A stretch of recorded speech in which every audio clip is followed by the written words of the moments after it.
The comic book world lost one of its most unique voices. Peter David, the legendary writer behind some of the most beloved stories in comics and sci-fi, has passed away, leaving behind a powerful legacy that shaped generations of readers. From redefining the Incredible Hulk with layered personas like Joe Fixit, Professor Hulk, and dystopian Maestro, to giving Aquaman a fierce 90s update that helped inspire the version seen on the big screen, he turned X Factor into a bold government-led team, and years later, reimagined it again with a sharp crime noir twist. He gave us teenage attitude and heart in Young Justice, comedy and action in Spy Boy, and helped launch Spider-Man 2099, a character that remains widely popular to today. Peter David was an accomplished sci-fi novelist, writing standout Star Trek stories and original works that cemented his place as a true storyteller.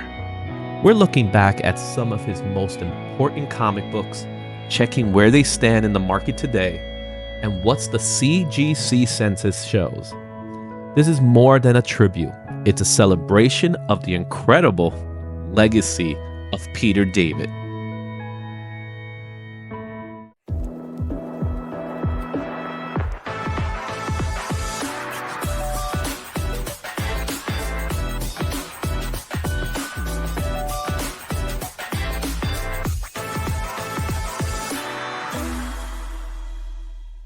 Before we jump into the books, we want to thank our sponsor, Global Comics, for supporting this special episode.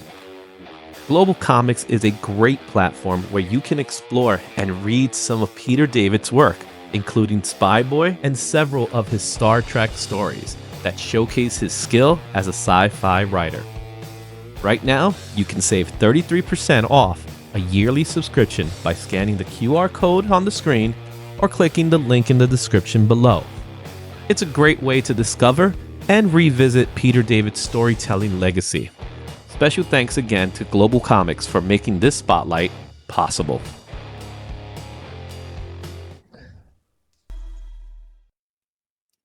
And welcome to this week's Creator Spotlight, everybody. What's going on? This week is a very special week because we just got word this past Sunday, I think it was, of the passing of Peter David. Peter David has an immense legacy, and it was only fitting for us to do a Creator Spotlight on Peter David. The amount of comic books he's written is immense. There's so many comic books. So we're going to focus on a few of those books. But before we even talk about that, I just want to give a shout out to our sponsors. First, I want to shout out Global Comics. They're a sponsor of this channel, as you saw from the previous video. Also, Go Collect will also be sponsoring this video, which will also be part of an article that you will see in the next couple of weeks or so, where we're going to highlight some of these comic books. I might even add a few more in that list. This is not a top 10. This is not a top 20.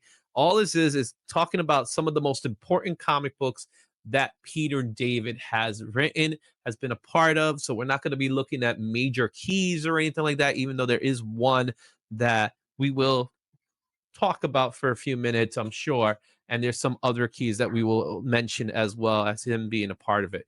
But before we go there, Shane, what can you tell me about Peter David from what you know? So it was interesting. Whenever we do these creator spotlights, I always pull up the CLZ app and check out like how many books I have that are either written, drawn, or covers by the people we're going to talk about.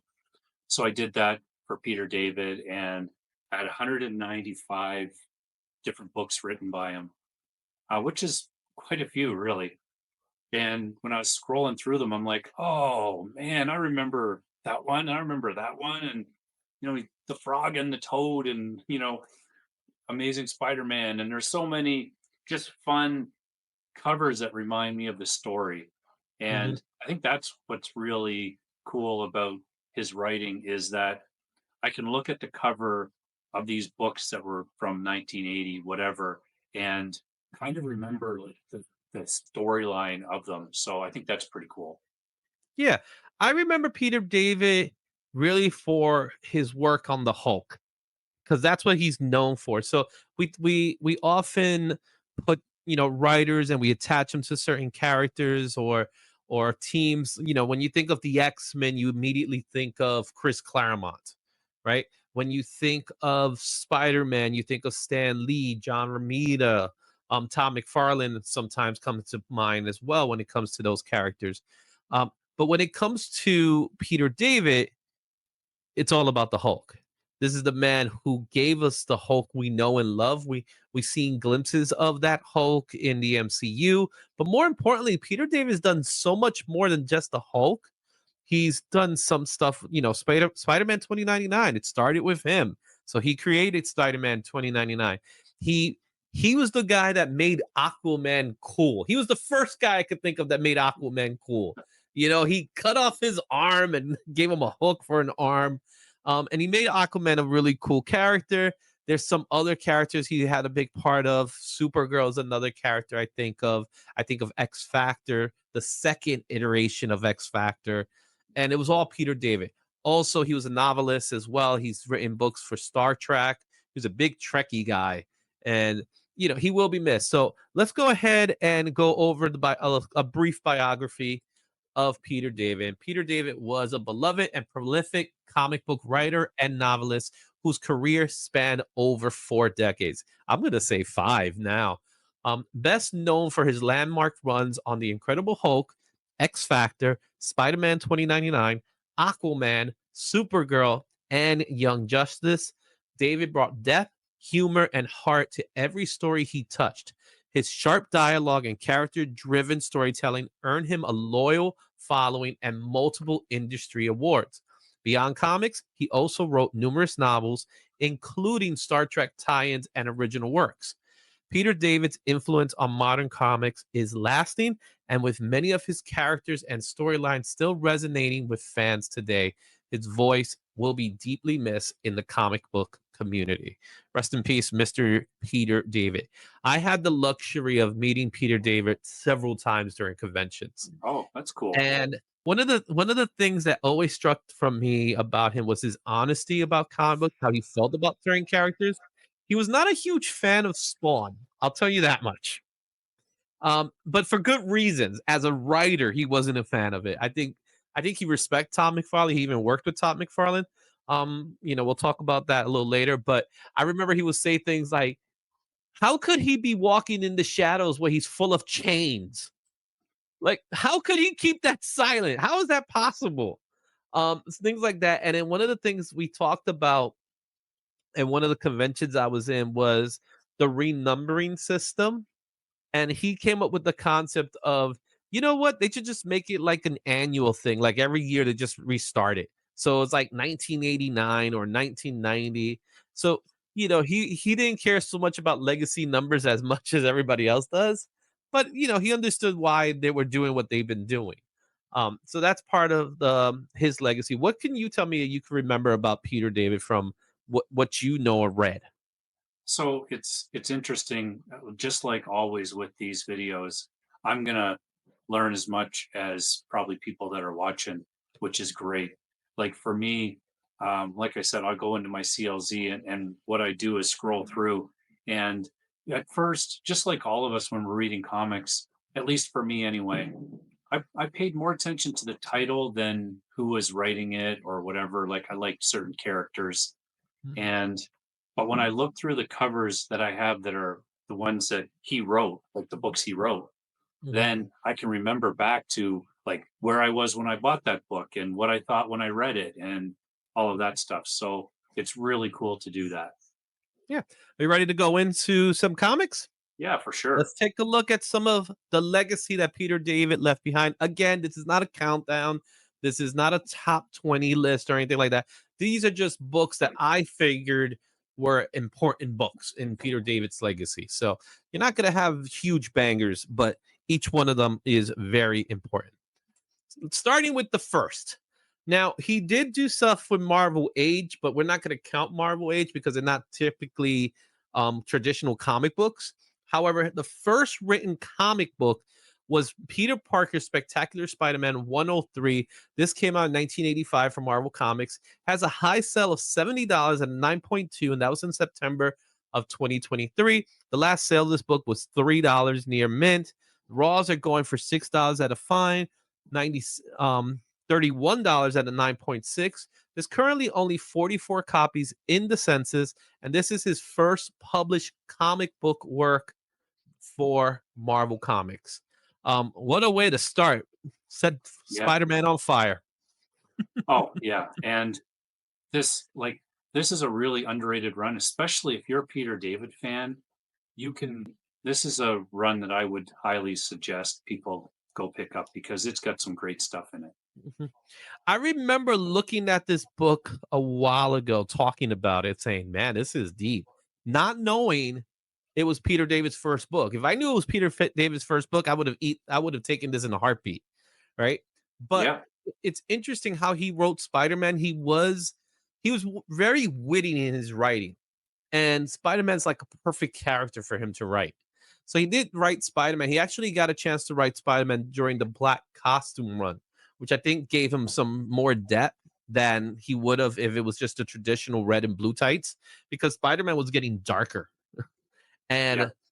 And it was something that Peter Day was able to take advantage of. Peter David's good with characters that have multiple personalities. He's really good at doing that.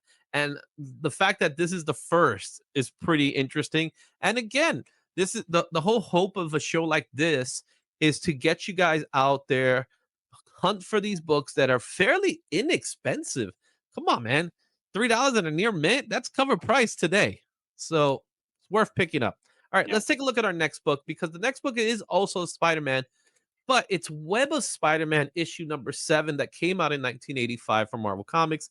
Has a high sale of $148 and a 9.8, and that was in April of 2022.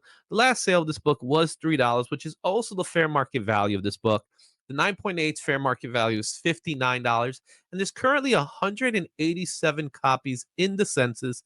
This features the cover, but it's also, more importantly, Peter David's first story that has the Hulk in it. Yeah, and this is really interesting because, you know, it's in a Web of Spider-Man title, but you can tell that that's where his interest lies. And but that's interesting for me because at this time in my collecting, I did not, I don't think I have very many Hulk books at all, like from this era. So that's going to be something that now I'm going to have to dig into. But it's interesting that, you know, you could tell that he really liked that character and he wanted to do something because he's pulling him into what he's already writing in Web of Spider-Man, which is cool. Mhm. What I noticed as well with the cover, because it has captions, and going back to his humor, it says here the Incredible Hulk just spotted Spider-Man. Cancel Christmas. Yeah. That just goes to show you that he has humor, and it's going to come a lot in his writing. So let's take a look at our next book. Next book is Peter Parker, The Spectacular Spider-Man 107. Also came out in 1985 from Marvel Comics. This has a high sale of $400 and 9.8, and that was in February of 2021. The last sale of this book was $45 and 9.6. That was recent. The raws are going for $22 that are very fine. The graded copies are going for $53 and a 9.6. There's currently 627 copies of this book in the census, and this is the story that kicks off the death of Jean DeWolff arc. It also is a major early work of Peter David, known for his darker tone, and it explores grief, vengeance, and Spider-Man's moral limits, laying the groundwork of what will later be the rise of Venom. Peter David had a hand in creating Venom, even though he himself didn't create Venom. He was giving what will eventually become the Venom. He was part of that team, the Spider-Man team, that was talking a little bit about, okay, this is how Venom's going to come out, but more importantly, we're going to focus on the symbiote and what the symbiote is doing to Spider-Man, to Peter Parker. And Peter David had a hand in that. One of the things I always love about Peter David's stuff is, you notice, and I mentioned this in the previous comic book, is the captions. He loves putting the captions into the cover because he likes to tell a story. Yeah, and like I can remember like reading these books, and it's just like you said, like you get this, Spider-Man's supposed to be more of a kid's character and not that serious and all that stuff. And then you start to read this arc and you get to see that he's a more complex character than what you thought, which was great timing for the age I was because I was moving out of that kind of kid age into wanting more complex stories. So it was great timing. Yeah, I agree. I think, looking at all these books and seeing what we're getting here is just the start of someone that's going to be a legend. He started in 85. So he actually started a lot later than I thought he was. So he got into comics writing right around the time that I got into reading comics and buying Yeah, comics as a kid. yeah, So, you same. know, he's always been part of my life, I guess you could say, when it comes to my life in comics. Um, let's go to our next book, and this is really a really important book. This should be on every Peter David fans list, and that is Incredible Hulk 328. This book came out in 1986 for Marvel Comics. High sale of this book is $60 at a 9.8. That was in September of 2016. Last sale of this book, again, $3 near mint. The raws are going for $7, and the graded copies are going for $30 for at 9.4. There's currently 57 comics in the census. This is his very first Incredible Hulk story. Um, it's not going to be the start of his run, but this is the debut of him writing Incredible Hulk. Yeah, and you know what? Everybody watching, let's get this book on the trending list to show our appreciation for Peter David. You saw it here, like Izzy's doing it right now. He wrote this out. I'm going to try to find to buy this either at Mhm, my comic shop or at the con. I'm going this weekend. I will own this book, and mhm, hopefully, all of you can do that too. So for that price, let's all get this on the list, and we'll mhm. know where it came from. Yeah, exactly. I think this is one of those books that a lot of people don't talk about. A lot of people don't see it. It's not a memorable cover either. It's there, but it's his first written work on the Incredible Hulk. It's not the start. He was a guest writer at this point. He'll become the permanent writer in a few issues to follow that we'll talk about. But when it comes to this one, the next book is going to be 331, and 331 is his first writing gig. And more importantly, about 331, it's also him writing while Todd McFarlane is drawing. So he got in right when Todd McFarlane was drawing. Yeah, amazing. Mhm. So that says a lot. All right, let's take a look at our next book, and that is Star Trek Annual number 3. This book came out in 1988 for DC Comics. The last sale of this book was $2 at a no grade. The raws are going for $3. There's one book in the census. This book has a high sale of $9, and this was of January of last year. This is a twofer. This is his first DC work, but is also his first Star Trek comic book, which is important because of the fact that he wrote many Star Trek comic books and he even wrote Star Trek tie-in novels. So he's a big Trek. He was a big Trekkie. I don't know much about Star Trek, but those of you that know Star Trek and are watching, this is his first Star Trek. Yeah, and I'm a big Trek fan, and not so much the comics, but the shows. But I do have a few comics, and this one's going to be on my list for sure. Mhm, I just think it's so cool that you know he started so late in comics, but then got to pursue like other things that he really liked, like having you know his own stories and Star Trek spin-offs and getting to write the comics must have been amazing fun for him. mhm. Yeah, really cool to see, you know, Scotty's true love. Yeah. He finds love. You're And right about you the got art captions from too. Kurt Swan too. That's pretty cool. And you're right about the captions. Almost every cover we look at has got captions. I wonder if that's something that like he consciously said to the artist later, like I want to put Mhm. something on the front or whatever. That's It's a interesting. possibility. I don't think it happens for everything, but it is a possibility. All right. So let's take a look at our next book, and that is The Phantom #1 that's also came out in 1988 for DC Comics. It has a high sale of $200 and 9.8, and that was in July 2021. Last sale of this book was $18 and 9.0. The Raws are going for $3 fine. The graded copies are going for $138 at a 9.8. This book has 64 copies in the census. This is considered a milestone for Peter David because it gives him an opportunity to write one of the classic pulp heroes of the early 30s, really.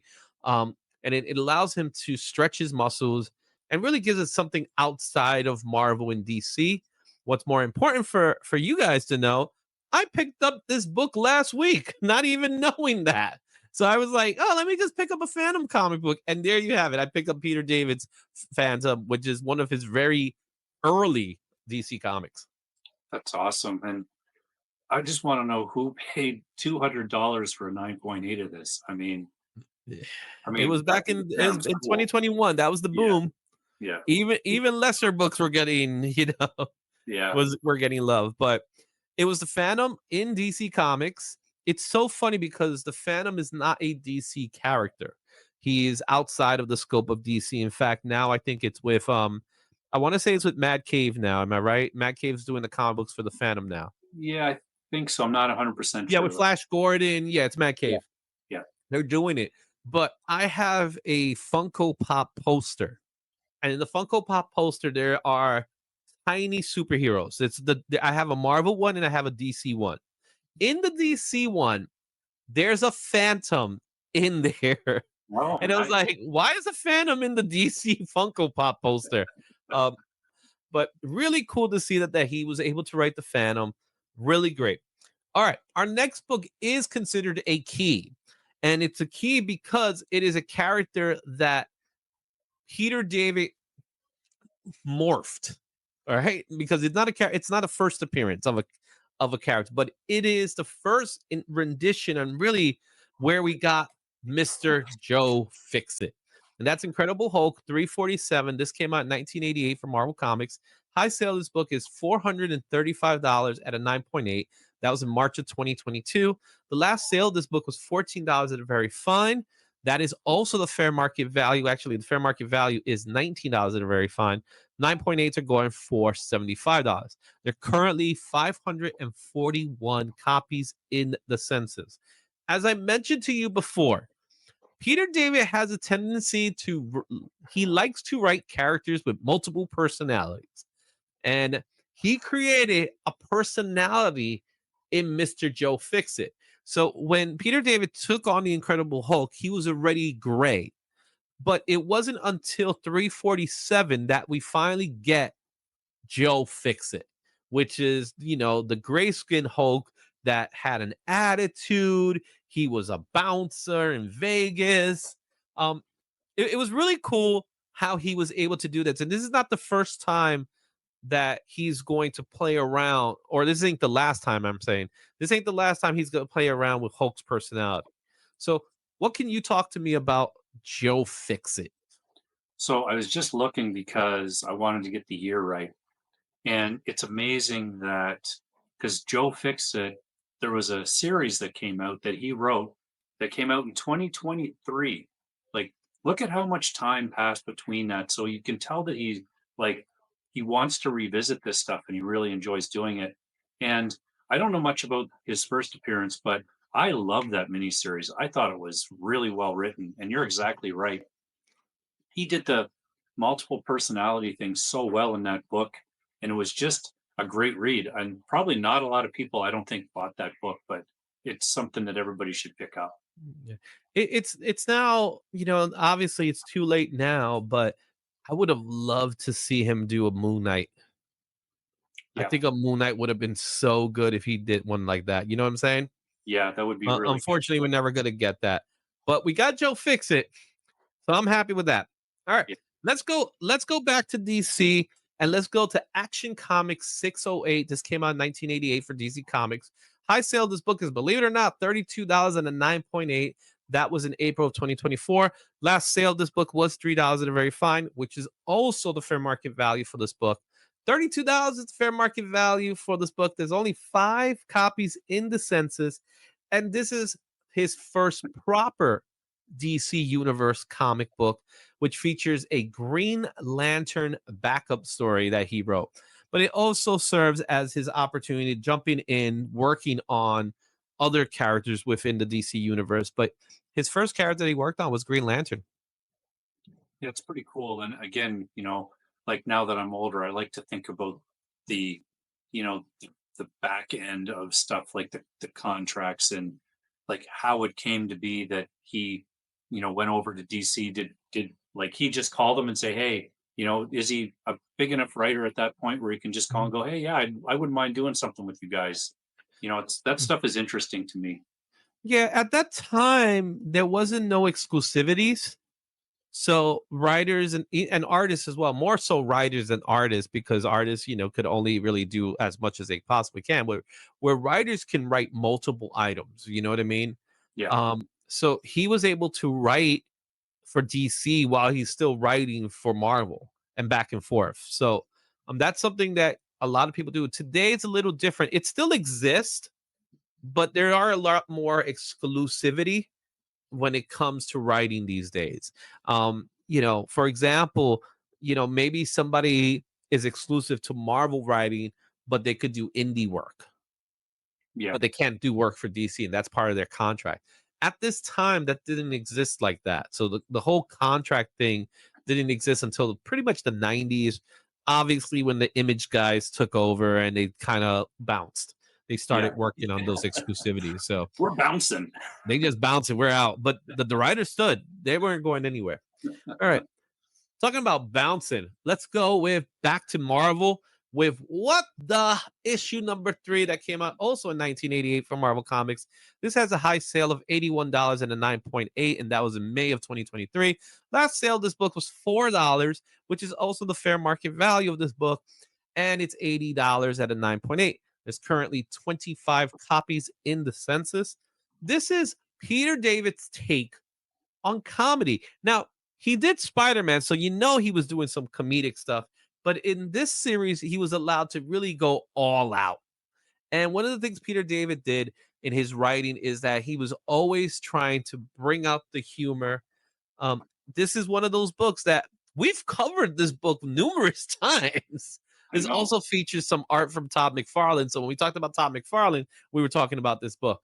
I can't even remember what was the reason why we were talking about this book the previous time before Todd McFarlane, but I'm sure we did. And I know this is our 3rd time talking about this book.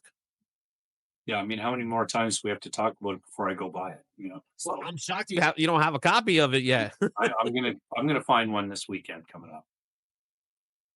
Well, keep in mind the fair market value is $4. That's right. If I see 2, I'll get you one. Oh, I appreciate that. All right. Let's go to our next book. Another book that's very, very inexpensive, but extremely important when it comes to the lore of Peter David.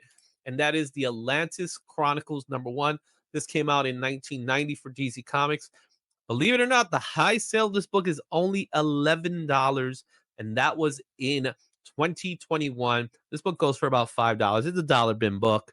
It's part of a limited series. This also gives the start of building the foundation of what Peter David created in Atlantis, which eventually will be part of his Aquaman run. So when we talk about Aquaman, everybody talks about Aquaman, they think of Jason Momoa and things like that. But really, I think it was Peter David that made Aquaman cool again. Well, you know what? That's all you really need to say. Like, if you can make Aquaman cool, you're doing something right. He cut up his arm. He gave him long hair, give him the beard. He made Aquaman tough. Yeah, and that, didn't catch the media frenzy that the death of Superman did. But I do remember, like, that whole thing with his arm being gone, it got a lot of attention. Like, there was a lot of talk about that, like, in the comic shop and in, Wizard magazine and stuff like that at the time. I agree.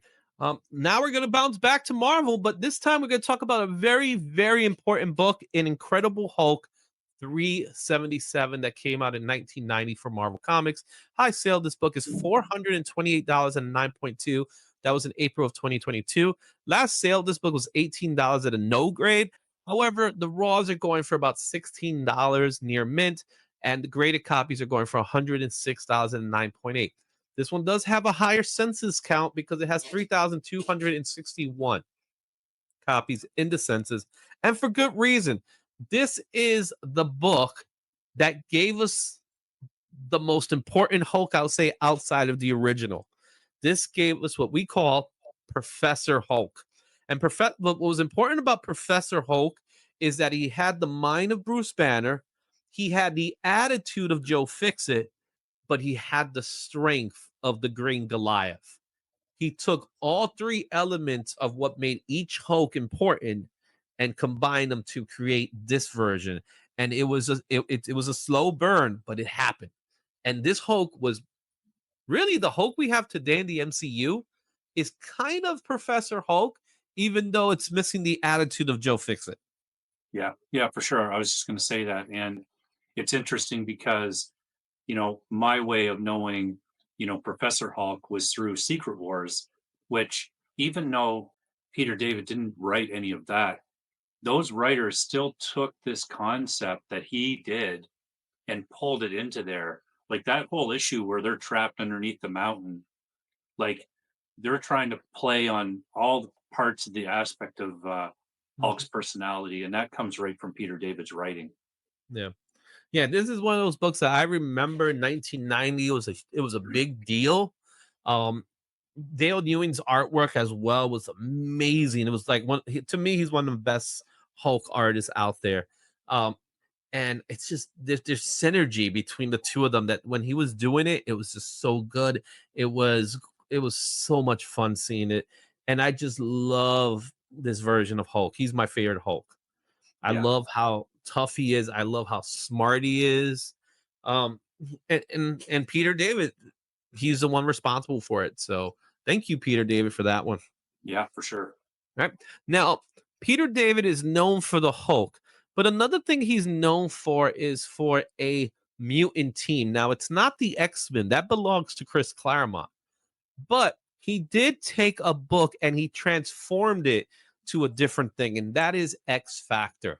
He created an all new, all different X Factor, and it started with X Factor 71 that came out in 1990 from Marvel Comics. High sale of this book is of $115 and 9.8. That was in October of 2021. The last sale of this book was $75 and 9.8, which is also the fair market value of this book. However, you could pick up a raw copy for $3. There's 437 copies in the census. Now, this is where Peter David did something very unconventional when it comes to the mutants. He took a mutant team and he put them together with as a government funded group. And it featured Havoc as the main leader of the team, which is Cyclops' brother. He also took Guido and turned him into Strong Guy. I remember reading that and says, "What we're gonna call you?" He's like, "What are you? Some strong guy?" And it says, "That's his name, Strong Guy." And it was really cool seeing this different take on the X-Men through X Factor's lens, because this X-Men now is with the government as opposed to the government, what they usually are. So, did you ever get a chance to read any of these X Factor books? So I did have some when I was younger, but I don't have them anymore. But I remember this time in X Factor, and again, thinking about the behind the scenes thing, you already know that Chris Claremont is like he's steering the boat on X Men. Like it's a super popular seller, even still in '91. And then you have, you know, Peter David is like, ah, like, is there a next team that no one really wants to do anything with? Can I? I'll give it a shot. And they still use this structure in any X Factor or X Force, whatever you want to call it. They have this core group, Mhm. Havoc, Polaris, all those type of characters with the government kind of oversight is always the theme in the newest X Factors as well. Yeah. Conspicuous by his absence because he joins the team like in an issue or two later. Quicksilver is also part of this team, which was really cool. Wolfsbane, JB Madrox. We're going to talk about Multiple Man a little bit later when we get towards the end of it, because it's not the last time we see him working on X Factor, but this run of X Factor was really cool because what ended up happening here in '91 is where the core X Factor team, which is the original X-Men, they went back to the X-Men. So, and they didn't want to cancel this book. They could have if they wanted to, but they didn't want to cancel it. Instead, they said, hey, why don't we do something a little different? And that's where Peter David comes in with Larry Strawman, whose artwork is amazing in this book. Go check out his work. Larry Strawman is such a good artist. So good here. I love what they did with it. It's one of my favorite books. I think I have multiple copies of this book. So, Oh wow, well, that's yeah, cool. it's one. I really do enjoy this book. This is one of the fun ones for me.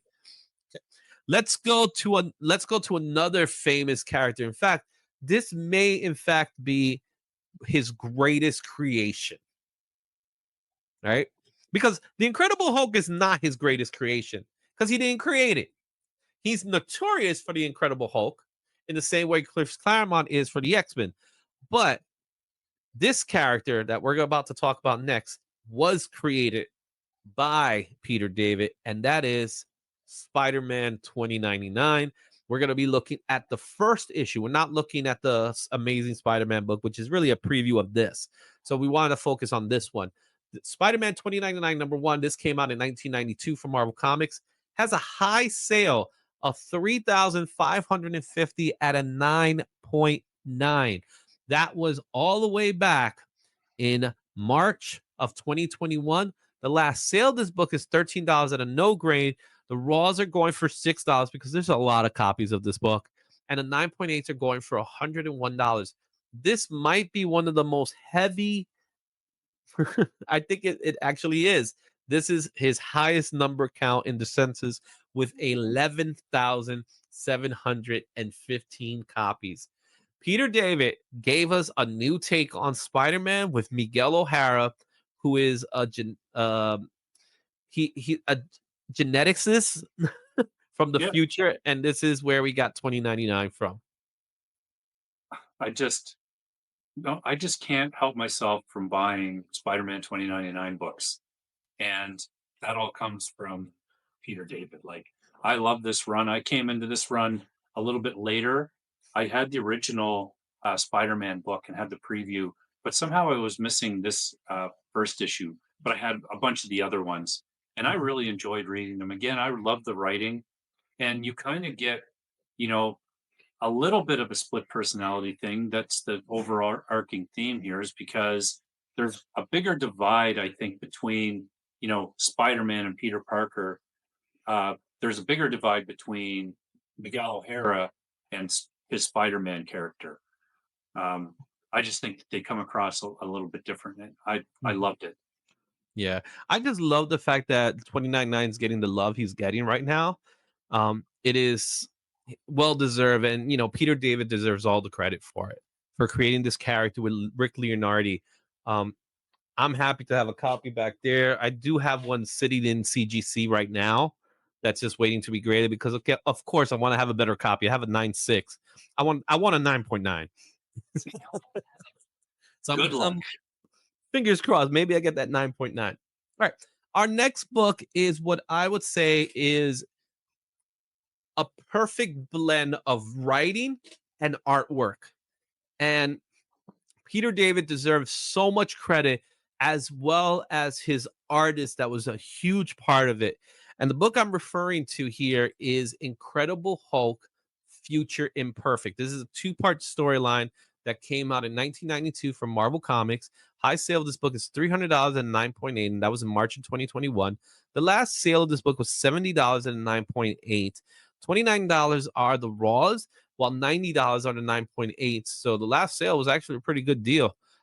There's currently 1,135 copies in the census.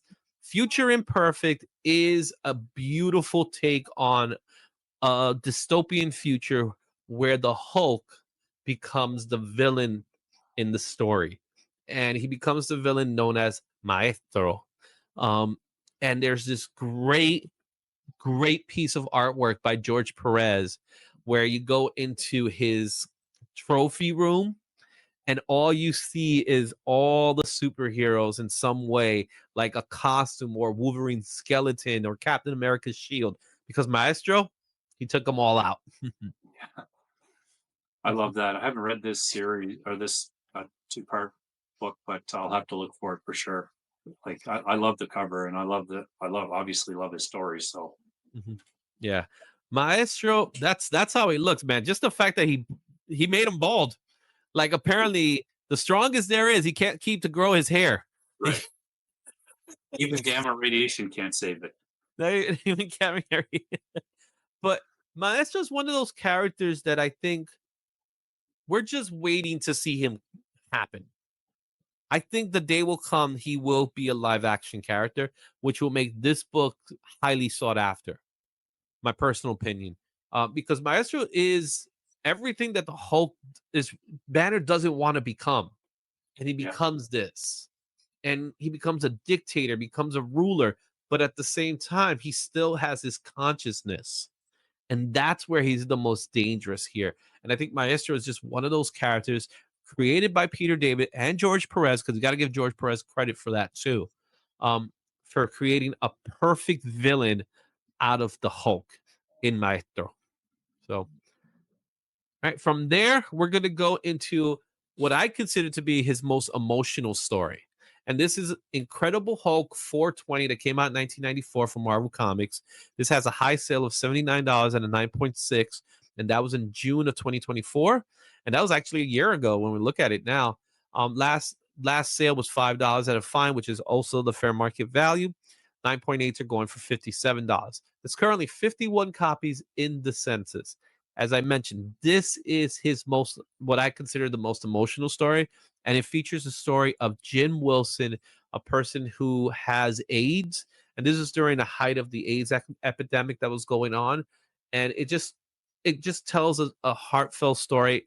Jim eventually passes away because of the disease. And this book itself received a lot of praise and acolytes for being so heartfelt. So, this is something that when Peter David wrote this, he wrote it out of the his heart. He was drawing the Hulk. He was writing the Hulk, and he wanted to tell a story about what was going on. And as you can see by the red ribbon there, very important book. yeah, and this is one of those ones that I'm happy that I saw this show because I did not know about it before, but I can go look it up online and try to find it and read it. Yeah, I just love the artwork as well, the way it looks. That is just that light in that little corner, just to showcase how important this book really is. It kind of you could feel it in the artwork. Now we're gonna go back to DC and we're gonna go to another character that Peter David reinvented, and it came after post crisis. And we talked about crisis the last time we did a creator spotlight. We talked about the importance of infinite crisis on infinite earths and the death of Supergirl. So at this time, Peter David was told, we want to bring Supergirl back, but we don't want it to be the same one pre-crisis. So he went ahead and he reinvented Supergirl with Supergirl #1 in 1996 for DC Comics. High sale of this book's $169 and 9.8. That was in May of 2022. Last sale of this book was $4 near mint. The fair market value of this book is $6 near mint, while the fair market value for graded copies is $145 and a 9.8. There's currently 200 copies in the census. This is a very different take on Supergirl, Linda Danvers, who it was weird, but people bought into it. Where she wasn't exactly Superman's cousin, Yeah, rather than she was where what how should I put it? She was kind of a clone, or she was an alien or something. I don't remember off the top of my head. yeah. But for $4, I'm going to try to find this one too. Mhm. It was important because it was Linda Danvers was being brought back. It dealt with identity, redemption, faith, and things like that. And what's interesting enough is that this cover has been homaged afterwards. And this is early Gary Frank. A lot of people don't even know that Gary Frank did the artwork in this book. So early Gary Frank. I think there's some. some tie-ins with the Legionnaires, the Legion of Superheroes as well, and she becomes part of that here. So really interesting stuff. Again, he's good at doing teen characters as well. So the next book we'll look at here is Young Justice. Young Justice #1, 1998 for DC Comics. This has a high sale of $100 and 9.8, and that was in February of 2025. So just recently, Oh, last sale of this book was $10 near mint. Raw's going for about $6. 9.8s go for about $96. There's currently 48 copies in the census. This is not, I repeat, this is not Teen Titans. This is not JLL Jr. This is a completely new take on really the three most popular teen superheroes of that time, which included Connor Kent Superboy, it included Tim Drake Robin, and it included Impulse, which is Bart Allen. This is got, to me, this is the epitome of what good teen superhero comics was all about. And then Peter David had a long run with Young Justice, very long, and he introduced a lot of new characters to it as well. So Young Justice ended up becoming more and more like a Teen Titans group, but they weren't Teen Titans, which led to this led to the Young Justice cartoon that many people love. I included loved Young Justice cartoon. yeah. And when this was coming out, like I didn't have cable, so I missed that completely. I'll have to see if it's on anything and check it out. But this is another one. Just add it to the list, and I'm gonna try to pick it up for sure. Yeah, this is a fun book. Like he knows these characters, how to write them, how their characteristics. Impulse is always hungry Yeah, because of his metabolism. So you get to see a little bit of that going on. You get to see the leadership qualities of Tim Drake, the brashness of Superboy, because what people don't know about Superboy, we know it from reading comic books back then, but what some people don't know about this version of Superboy is that he's a clone of Superman, which many people do know, but people forget he's also a clone of Lex Luthor. And there's that attitude that goes along with that yeah, cockiness that goes along with it.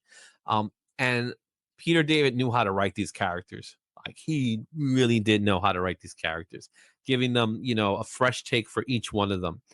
Right. Our next book is another book. This is actually a creator-owned book, which it actually is very similar to what we see with Young Justice, and that is Spy Boy. Spy Boy came out in 1999 for Dark Horse Comics. High sale of this book is $3. I don't even have to go for the rest of it, but it is his teen spy series. So it goes back to that Young Justice approach to it, but it's a secret agent kid. And it has a lot of manga influences in it as well, even from the art style that's there, everything that's part of it. I gotta go check out Spy Boy. yeah. You know what I mean? It's just looking at that bike, I immediately think of Akira. Yeah, exactly. That's what I did too. Our very last book in our list, and that is Madrox #1. This book came out in 2004 from Marvel Comics. High sale of this book is $120 and 9.8. That was in April of 2022. Last sale of this book was $3 at a very fine. That's also the fair market value of this book. $120 is the fair market value for 9.8. There's only 7 copies in the census count. This is where Peter David took characters that he wrote in X Factor and he decided, you know what? I'm going to reinvent them again. And more importantly, we talked about this whole struggle with identity and we talked about multiple personalities. Why not take a character that becomes multiple people? And what he did with Madrox is that he took this character who really a lot of people don't even realize his full potential until this moment.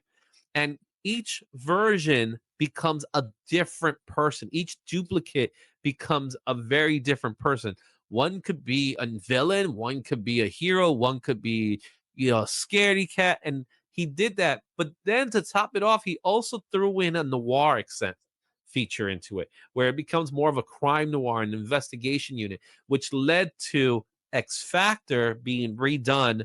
But this time, instead of a government agency thing, it becomes a private investigation group features a lot of the same characters from the previous run. But I like the fact that he took Multiple Man and kind of like changed them up. Yeah. And I would say that Duplicate from the Invincible universe was pulled heavily from Oh yeah. this idea. Mhm. And that just again shows the power of a really good writing character. Not saying that, you know, Kirkman ripped him off or anything like that, but he saw that it was a really great idea and he put his own spin on it with Duplicate. But you can tell that the genesis was here. I agree. And that's what makes Peter David such a great writer. He will be missed. If anything, if there's any books out there that you're familiar with, let me know in the comments. I want to know what's out there that you guys love, Peter David. What kind of special books you read? What do you remember growing up as a kid? Like I said, he started when I started, and I have so many Peter David books. I probably have way more than you because I collected a lot of Peter David books. Every time I saw his name, I loved it, and I was super excited. That's So awesome. we say rest in peace to Peter David. He leaves a great legacy behind. Um, I'm sad to see him go, but I'm so happy we get a chance to celebrate his work, and we will continue to celebrate his work for as long as we can remember. So, with that said, I hope you enjoyed this video. Please leave a like, leave a comment. Again, let me know what your thoughts on Peter David are. What do you love about his work? And I love to hear it. I definitely will respond to it. Until next time, we'll see you. To Excelsior. Thanks for watching. Don't forget to like, comment, and subscribe for more comic content. Check out these other videos for even more insight. And I'll see you at the next one. Excelsior.